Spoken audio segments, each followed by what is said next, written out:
Welcome back. Another edition of the Down and Back Cornhole podcast. We had a bit of a break. Had ACL Central Canada Conference. Then about a week after that, got the vid again. Then had some other stuff going on. Took a little bit of vacation, as you may have seen from the video. Then had some more stuff going on. But now we are 2 weeks out from the ACL Canadian Open, and we're back. So, a great show. We got a guy who's coming up for the Canadian Open, making his second appearance in Canada. First Open appearance, second appearance in Canada here. But we have Mr. Mike Ferreira on the show. Talk to him a bit later. First, a couple things coming up here. So, ACL Canadian Open. We will be doing live feeds.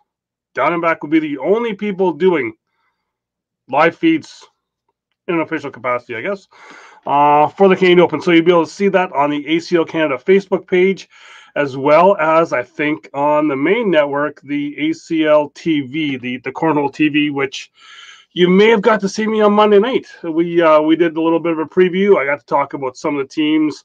I got to talk about the amazing women players that we have up here in Canada. And, yeah, it should be good. Check out next week. I'm going to do a special show next week because I know I did get those messages saying, why didn't you talk about me? Why didn't you talk about me? I might next week, if you're nice. Anyway, so we'll do a special episode here next week, giving a bit more preview of some of the other teams, some of the other seniors to watch, maybe the juniors. I did mention one of the juniors there last Monday night on the ACL show there. Yeah, so there's that. So we'll do that special show. Look for that Wednesday, Thursday, maybe. Look for one of those days. Yeah, so there's that. Like I said, we're 2 weeks out from that there. A lot of top ACL names. I've got look, I'll reach down here. I've got like 6 pieces of paper here with names on it of all teams. A big thing with the Canadian Open that's coming up here is that last year we had, and I'm not sure if anyone, if it was on the ACL, the Cornhole TV or not. It didn't get put on the Facebook feed. Last year, the Open, we had 96 teams, which was the biggest tournament in Canadian history, I guess, of Cornhole, which some people may not like me saying that, but hey, biggest one, 96 teams. This year, 160 teams will be competing, doubles teams competing, and then there's even some people that are just signed up for singles as well. So we've got over 320 singles players going to be playing on the Sunday. So we'll be showing you on the Friday morning, we're going to be live feeding the juniors, the women's and the seniors. I'm going to take a break for the ACL swap. We will not be live feeding the ACL swap on this. You may see some people kind of doing live on their own phones or their own accounts, which will be fantastic to do, but it'll just give me a bit of a break. Then we're going to then do a live feed of the teams event. So if you remember from last year, the teams event, 3 doubles teams playing a 2 out of 3 series. And then there'll be, I believe, a American winner and a Canadian winner, and they will meet to see who has bragging rights for that there. Then coming back the Saturday morning, I believe I'll be doing some in the part of the rounders in the morning. I won't be doing it right off the 9 o'clock a.m. start, but I will be kind of doing it in kind of coming in the middle of that, then doing live feeds throughout the bracket portion on the Saturday, then take a couple-hour break, hopefully. And we will be back with myself and a special commentator. I can't name the person just yet, for the ACL Canadian American Exhibition, which remember last year was on ESPN. This year it will just be on the Facebook and the ACL Cornhole TV. Then Sunday we'll start bright and early, 9 a.m. with the competitive and the intermediate singles, and then just go right through the day to the end of the Open and the advanced singles. So full weekend of Cornhole that weekend, in 2 weeks for you to just sit, plunk your butt in front of your computer, your TV, whatever you want to do, and just watch some Cornhole. I know we're going to be having a lot of special guests to come on and talk. I've got some set up with that, because with those 160 teams, 320 players, over 320 players, we have 5 provinces going to be there. BC, Alberta, Ontario, Quebec, and then we have, of course, the players from Cornhole, Newfoundland will have to be there. So they will be there. Then we will have players from Canada, USA, as well as an ACL International Pro from Germany will be at the tournament as well. So 3 countries, 5 provinces, going to be the biggest ever cornhole event in Canada. Probably unmatched till maybe June when we see the St. John's Open, or even next year. Next year, I think, will be even bigger because we're growing here so much here, especially in Ontario. It's crazy because you can go at any time of the week. You have 22 opportunities, over 22 opportunities to get local points just here in Ontario alone, spanning the province, going from Windsor to Ottawa up to Sudbury, and which is just, I think it's fantastic. Then right down to the American border, you're in Niagara. So yeah, it's going to be a great event, and I can't wait for that. There, trying to think what else to talk about.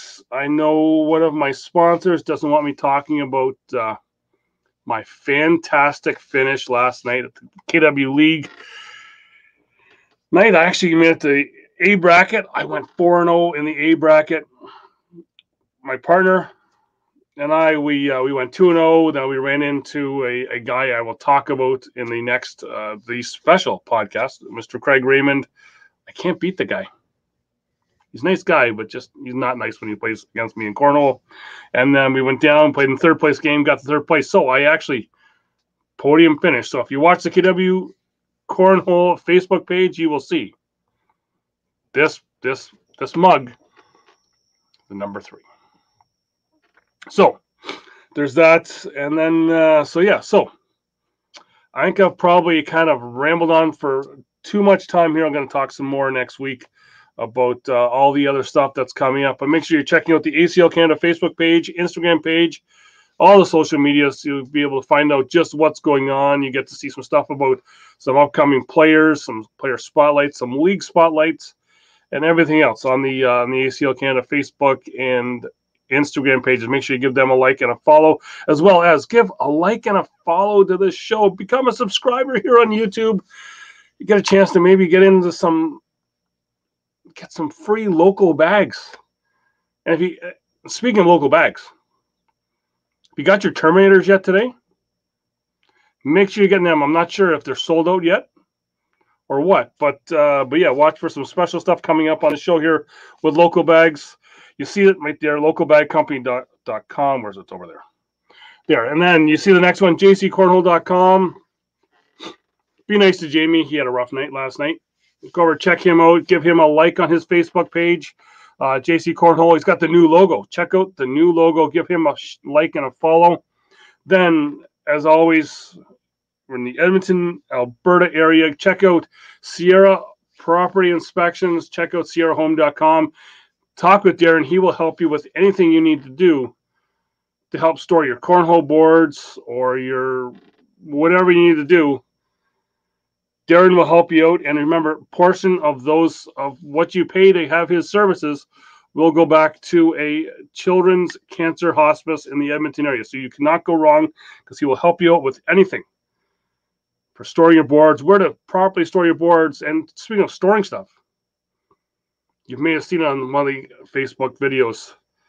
He will even help you figure out a place to store your nice Harris Beach Spirits Rye 51 rye whiskey. If you haven't checked it out yet, check them out on Facebook or on their webpage. It'll be coming up down below there. Harris Beach. Easy for me to say. Maybe I've had too much. It's St. Patrick's Day.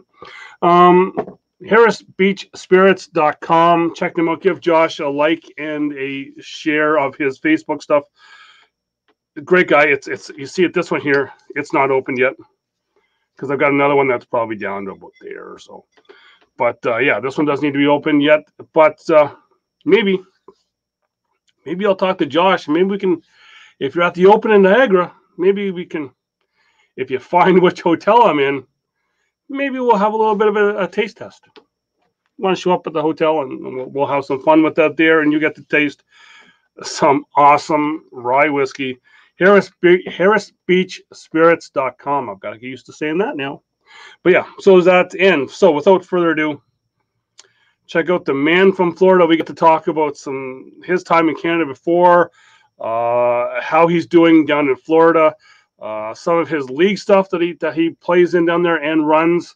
And yeah, just some stuff that all around cornhole knowledge that he has. Here is the one himself, Mr. Emperor, Mike Ferreira. We are back, as promised. We call him Emperor up here, Mr. Mike Ferreira. Mike, how you doing? Very good, very good. How you doing, man? Not too bad. I'm eagerly waiting the end of the month when we get to see you again, and I know that we can go to the one restaurant that's not sponsoring the show yet. I'm there every week, but they still don't want to sponsor the show. They have cheap food, great food, but we won't name them now. We'll talk to people at the open when they come that we can go there. But yep, I remember the gigantic steaks. Yeah, maybe we can go there and like chuck some stuff or something. Maybe, but anyway. So, you since the last time you were on the show, we had some big changes. We both had some big changes. We went with a new bag thing, but you had a couple of different bag sponsors. But now you've kind of settled in with the Titan group of cornhole with Titan bags. Yeah, it's I feel like it's definitely an honor to be grouped in with a bunch of really solid players. National winners, world's champions. Absolutely crazy team that they have there. Exactly, and you talk about world champions. I was kind of looking. I was up at the JC Cornhole compound the other day, and Jamie was talking about how when we'll get into it here a little later on, but some of the pros that are coming up, you're one of the top ranked of the pros that are coming up to Canada here for the Open. So you're not throwing too bad yourself. No, I've been throwing a lot of different bags from Titan. They have crazy amount of options, and I've been able to win. I think I've won 8 regionals now or something, and I think every single regional has been with a different bag that they had. My last one, I swept it with their Talons, so the brand new bags that just came out. Yeah, which is they come out on the weekend. That other guy from the Northeast, they came out on his birthday. That kind of promotes Titan bags. We won't talk about him because he talks about himself enough, and we all know who that is, the voice. But yeah, they seem to come out with a lot of stuff, and there's actually a lot of people around here have been really starting to throw Titan bags as well. So they're making their way up into Canada here. So I know you and your partner here will be throwing them, but you definitely won't be the only people throwing them. Awesome. That's good to hear. They went all in this season, and I think it's paying off with a lot of the great finishes that the team have had this year already, and looking to continue it. So we'll get into some Canada stuff here. This is not your first trip up here. Like I said, we had the pleasure of having you up here, and I know for a fact that our cornhole landscape has changed. But what was your thoughts? And I know we talked about it on previous shows, but just to kind of go over it again, your thoughts of when you were up here before, just kind of like the play that you've seen. Yeah. So I remember when I first went up there, you could tell a lot of people were beginning. I know this is going on about 3 years now, 4 years, and it was a smaller crowd, but there was still a lot of really good talent and everything. But it seemed like everyone there was eager to learn and to get better, and that was awesome to see. And now, fast forward to right now, I see a lot of international Canadian players coming to America even, and they're making noise, and they're in any tournament. And it's really good to see that the skill level has elevated over there as well. So I'm excited to come back and see how I stack up against them again. Well, I know being out at League Nights in KW here, there's been a couple of people that said that they want another shot at you. I know I'm not part of that because you got rid of me pretty quick in our game, but which is why I'm now retired from any kind of big cornhole other than league nights. But it's that thing is people know you and they're kind of you're one of the when I talk to people you're one of the names that people are wanting to be able to catch up with again. That's fun to hear. I like to consider myself a quiet player, where stay on the down low or try to sneak under the radar. So definitely interesting to hear that people want to catch up. And with how fast people are practicing and how much, I won't be surprised that there are a lot of them that probably have. Yeah. So you talk about trying to stay under the radar and stuff. You were known a couple of years ago for the footwear that you chose to play in. Will we be seeing a return of that footwear, or are you just going to go back with the regular shoe, I guess you can say? So unfortunately, now I'm going to the regular footwear. Trying to make the stand out as a pro, but have that professionalism more so. You look at other sports and you want to look the part as well as play up to that level, I should say. I know years past there was looser restrictions and everything. So unfortunately, every now and then you'll see me break out the Tivas and everything. But for right now, for big tournaments, it's going back to the shoes. Yeah, so we'll get into the big tournament that's coming up here at the Open. You've kind of got the reigning champ of the Open because he won everything, being partnering up with another Titan thrower, Jordan Power. Yeah, little nerve-wracking. He has accomplished so much in the game, obviously, and fairly quickly too. Being a pro for the past few years. I know he started with Tom, and I know he played with Chad Webb as well, and now playing with Jay Rubin, had them winning Worlds. So it's definitely going to be interesting to see how we play together, but I'm excited, really excited. In talking to the few people I have up here, but in mentioning the pros that are coming up, you guys are the consensus up here is that you guys are probably the number one team coming into this year just because of his play last year. But then, like I said, people up here do know how you play because you did get that breakout player of the year the other year, which I think was probably the biggest. I thought was the most deserved because you were just the way that you elevated your game that year was just incredible. Yeah, that was a great year. Even now, I'm still grateful to Matt for putting his trust into me that year. I'll say before that, not many bad companies knew about me, and he was willing to take a chance. And to that, I'm internally grateful. It was awesome, and I was happy to put his bags out there and show that you can do big things with them as well. Now with Titan, obviously, I want to continue that trend and everything, but yeah, no, it was a great year that year, and like I said, teaming with Jordan, he's in my mind, I think he's eclipsed anything I've done, and I want to get to that point as well. So I need to still keep proving myself. And I think you will on the weekend here, which maybe we might challenge. Might get a game in. I think I can. If you let me start at 19, I might be able to chance to beat you. But yeah. So we got the Open coming up here. But the other thing, and I know we've talked about this at length, kind of messaging back and forth. You are an ACL director, if I'm not mistaken, down in Florida here, and you've got a lot of nights that you guys run down there. Yeah. So for me, I run usually 2-3 nights. Wednesdays, Saturdays, sometimes Sunday. And but in terms of ACL here, you could play almost every single day. There's another director that's pretty close by in Sarasota, Bradenton. It's like 30 minutes from where I am, running 2 nights a week, go an hour north and you have another ACL tournament up there in Ocala. So, and then Cat, another hour away from me, also running tournaments. So it's crazy here with the amount that you can play, really.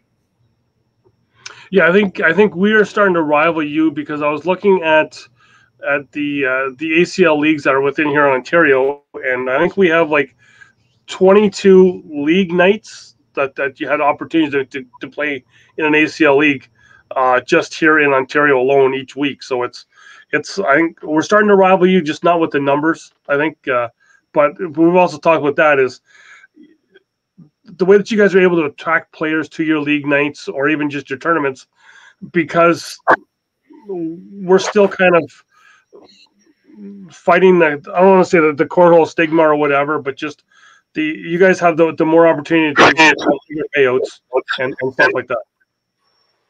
Yeah. So this one isn't an ACL league night. It's one of our local directors where he can get Monday and Tuesday. He has over 100 people playing, and the payouts there are crazy. You know, a big thing is that these bars and everything, they add money to the pots. They've really bought into how Cornhole can really drive a lot of business to their locations and everything. So they kind of kick back a little bit after seeing the numbers that are brought in. Yeah, and we even talked about this off air with bringing those numbers in, and I know that there's been even some instances here where we've kind of had to tell some people, you know what, these establishments are bringing us in, so we have to kind of pay it back to them and not bringing in, your own alcohol or going on and doing like tailgate stuff, because these places have rules that they have to go by as well, and you don't want them losing their license and then kind of cornhole getting a bad name, because I think we can all support each venue that when we go there. Yeah, from personal experience, I ran cornhole on Wednesdays at a place called Sea Dog Cantina over in Clearwater. And there was one night where I was told, like, hey, we think that someone might be taking in outside alcohol. And we just had to shut that down, not the tournament, but the person doing it. And fortunately, it never happened again. But it's true that they can lose their license. And then if that word gets out that the community is doing that, then other locations may take a step back, not donate to the pot. You just got to respect the establishment, and when you go there, that's the big thing. And then they'll scratch your back per se when you do well for them. Well, exactly, because we all know that we can get like enough people out there, because I think most league nights here, I'm seeing like we've got Oshawa who's getting over 100 people a night. KW, I think we hit almost 60 people our other our past week here, so we are growing here. And if you think, each those venues come in, you buy a couple of drinks, you pay $10 in there, you're getting 60 people. That's $600 into a bar's kind of, don't want to say pocket, but that's what it kind of is. But yeah, that helps out that venue. Then they're going to want to, hey, let's bring in another night, and that's how we're going to grow the sport, by getting venues to want to have cornhole in there. Yeah, I was going to say that's $600 that they probably would never have, and it's more so if they're not using the space for anything and they're not getting the people, it's worth it for them to bring in as much as they can. Bring in the cornhole, and that's, like you said, when you'll see a big swing with payouts and how you can get more venues, really. So you'll have the data to back it up. Well, exactly, because I've even tried to talk with some venues for some conference events and everything, and you'll be surprised at how many people will then really want to work with you if you say, hey, you know what, we just want to use the space. We don't need to take any kind of cash in from your bar. We just want to give you business, and people will really start to kind of open their arms to bring you in just to see what it's going to be like. Yeah, sometimes it does take a chance. Sea Dog gave that to me, and even to this day, they're my sponsor. That location is closed, but they still remain my sponsor. And they said they appreciated what I did there, and it's amazing how places will stick with you, even after you're not running tournaments for them anymore, per se. No, exactly, and it's the one way that we can really give back. So trying to think, I had something else that was on my mind to talk about, and that's totally gone. It's getting back in these shows. It's the it's my as I said off the top of the show here, it's my first time back in a couple months. I had to take a break. COVID hit me again. I was at another conference event. COVID hit me again, and then just taking some time off to go down into the warm weather, a little warmer than what you have in Florida, but just being down in the Dominican and getting away from Cornhole for just a couple of minutes because things are really starting to heat up here now. So it's it kind of the Cornhole brain, you just get overloaded sometimes. Yeah, I was gonna say people don't realize when you're a director, pro, anything to do with cornhole, it takes a lot of time, and you're constantly thinking about it. So for everyone who's out there who gets mad at a director, just know that there's a lot that goes into it. Not saying that for myself, but just in general, national staff as well.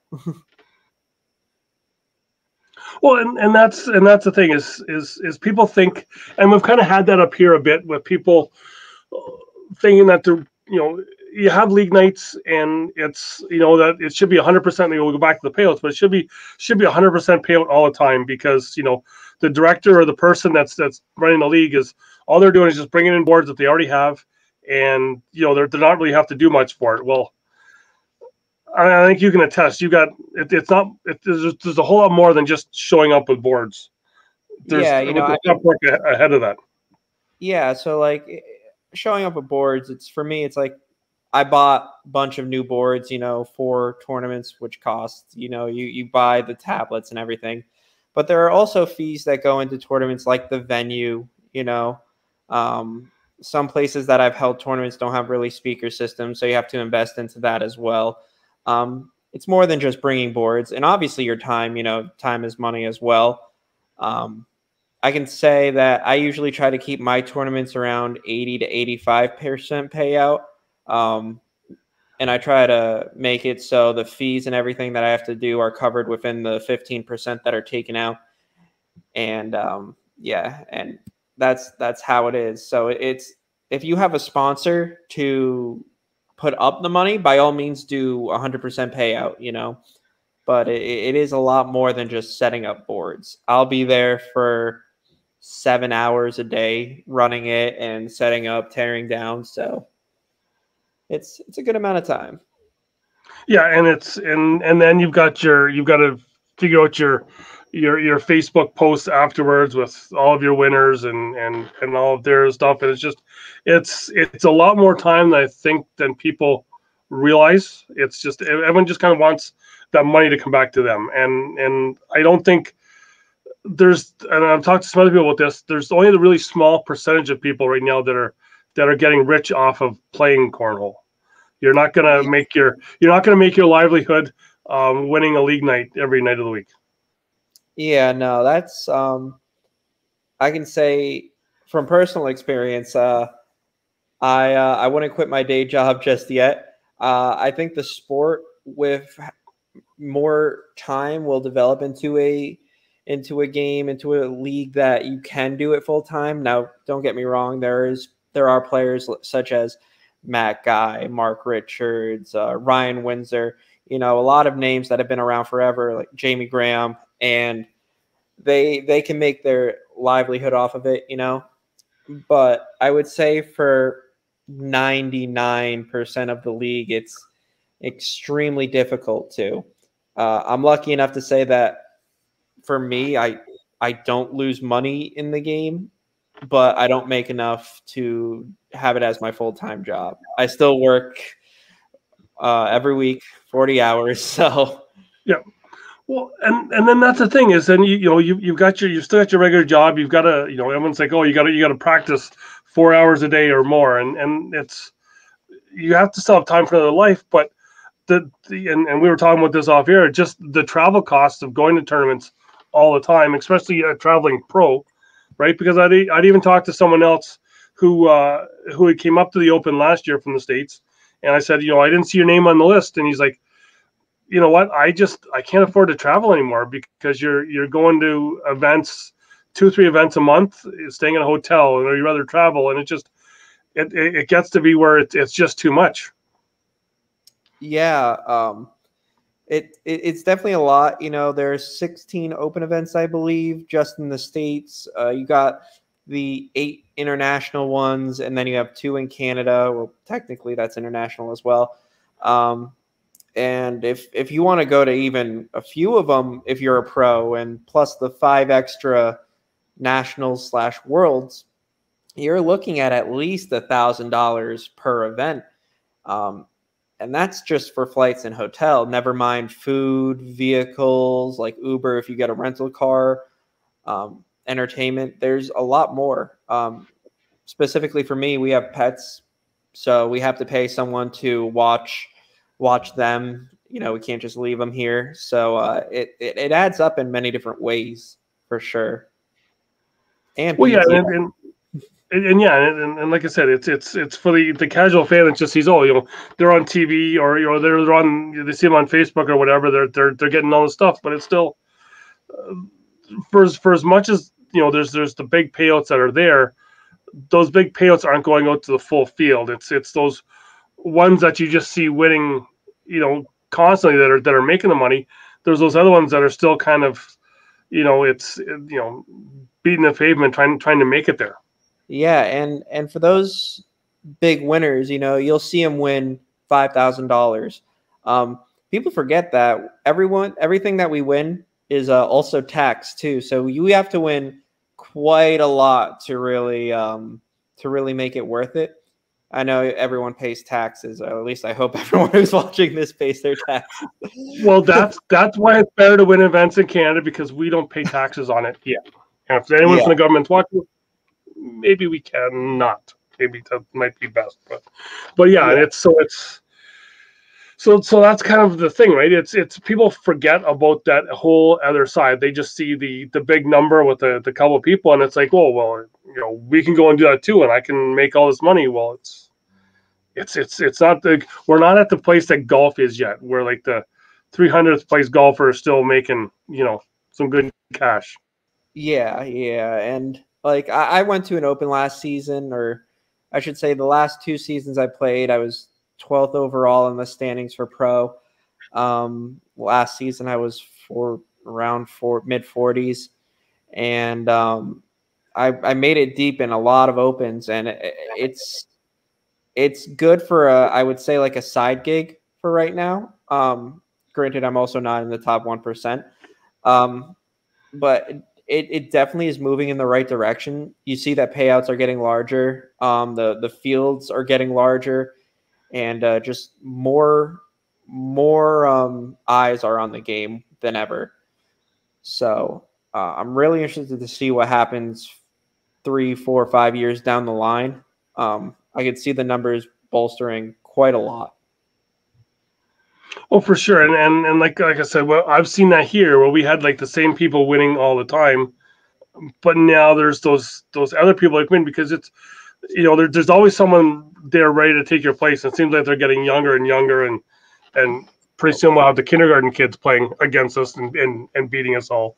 But it's, you know, we already have that starting down here with the Caballero brothers, you know. Yeah.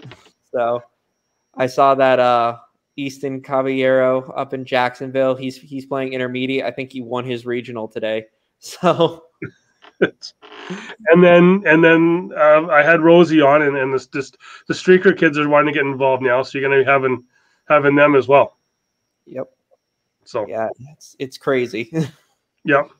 So I want to thank you for coming on and doing this here talk. I know that you were kind of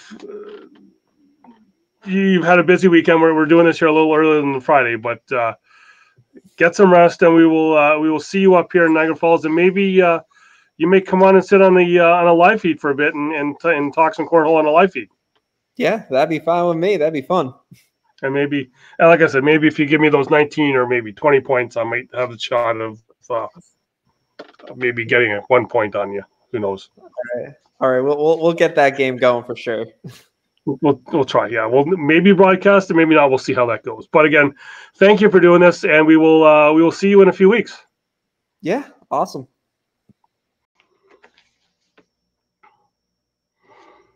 And there was my talk with my good friend. I'll get to see him again, as I said, up in Niagara here at the Canadian Open. Mr. Mike Ferreira, I want to thank him for doing that, coming on, and maybe I will challenge him. Maybe we will get in a game. Maybe have it on Facebook Live, or we'll kind of record it, and maybe I'll edit it a bit to make it look like I might have had a chance of playing against him. But anyway,